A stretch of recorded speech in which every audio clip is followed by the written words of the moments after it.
صباحكم الشعر. إن شاء الله سوف نتحدث في هذه الدقائق عن الشاعر العلامة والفيلسوف الكبير السهراوردي.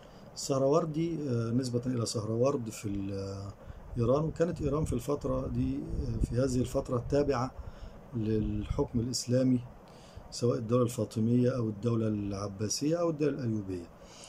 أبي الفتوح يحيى ابن حبش ابن أميرك. طبعا في معظم المراجع او حتى في ديوانه اللي عندي تحقيق الدكتور كامل مصطفى الشيبي العراقي، هنلاقي حاجة غريبة مكتوب دايما السهراوردي المقتول. طبعا انا معرفش ليه اسمه هذا الاسم العجيب. هو مواليد 1154 وتوفي 1191. طبعا هو نسبة لانه هو اتقتل، يعني قتله صلاح الدين الايوبي. والعلماء لما طبعا هو راح حلب ومر أيضا بالقاهرة، وكان له آراء طبعا معروف بكتابه حكمة الإشراق والفلسفة الإشراقية، وهي امتداد وتطوير لفلسفة الحلاج عليه رحمة الله. لكن علماء السلف أو ما يطلق عليهم علماء السلف يعني لم تعجبهم الآراء التي أتى بها السهراوردي عليه رحمة الله. وهم طبعا كانوا يتبعون فكرة العنعنة أو المنقول فقط، يعني والعلوم العقلية وخاصة الفلسفة والمنطق وعلم الكلام هذه الأمور لا تعجبهم. طبعا ده خطأ كبير، وأفتوا بقتله وإن هو في خطر منه على الدولة الإسلامية. وربما يعني يقال إن كانت صلاح الدين يعني يحاول أن يقضي أو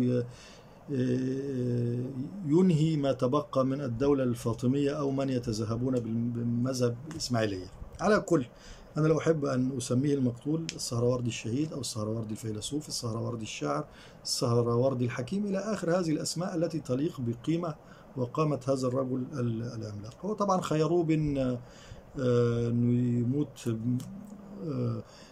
بالإعدام شنقا، يعني أو أنه هو كما يقال، أو أنه يموت من الجوع، فآثر أن يترك في منزل مهيأ ومعد للحياة الكريمة دون أن يدخلوا إليه طعام حتى ينتقل إلى رحمة الله. وكان صغير تقريبا 38 سنة، أو يعني عمره ما وصلش ل40 تقريبا. هنلاقي دايما في معظم المراجع أنه هو توفي 586. احنا قلنا ميلاديا 1154 وتوفي 1191، يعني ما تكملش 40 سنة، 38 سنة تقريبا. وهو مختلف أو مش هو الذي نجده دائما في المراجع السهراوردي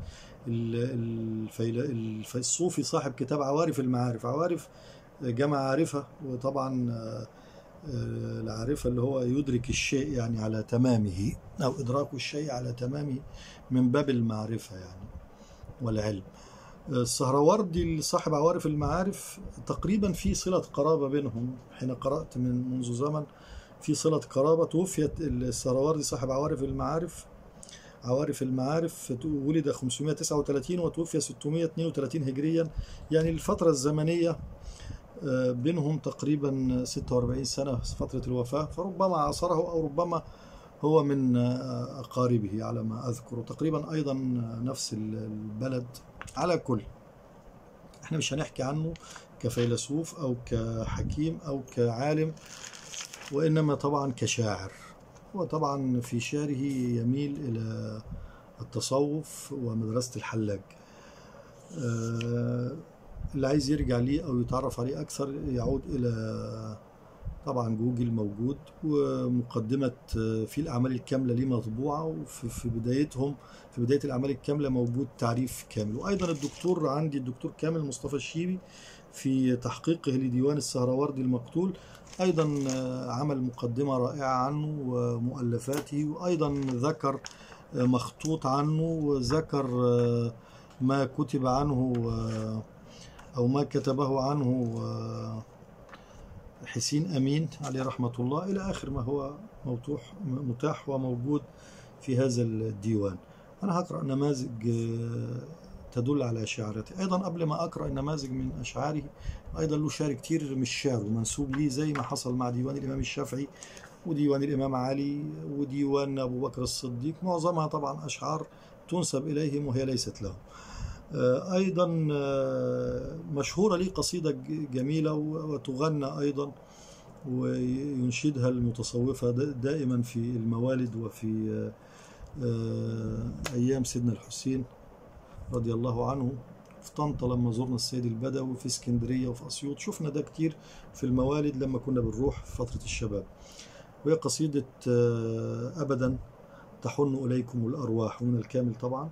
ووصالكم ريحانها والراح، وقلوب أهل ودادكم تشتاقكم، وإلى جلال لقائكم ترتاح. وحسرتا للعاشقين تحملوا، سر المحبة والهوى فضاح. بالسر إنباح تباح دماؤهم، وكذا دماء العاشقين تباح. في ناس في شرحها لديوانه أو لفلسفته قالوا إن هو البيت ده يعتبر سر قتله، بمعنى إن في أشياء بيعرفها أهل التصوف أو أهل العلم أو أهل المدد لا يجب أن تلقى على العامة. وأنا زمان لما كنت بدرس في الأزهر كان الدكتور محي الدين الصافي، طبعا هو من أقطاب الصوفية عليه رحمة الله، كان يقول لي دايما مش كل اللي نعرفه نقوله. وهناك علوم كثيرة حجبت الآن بسبب أن العامة لا يتحملونها ولا يستحقونها.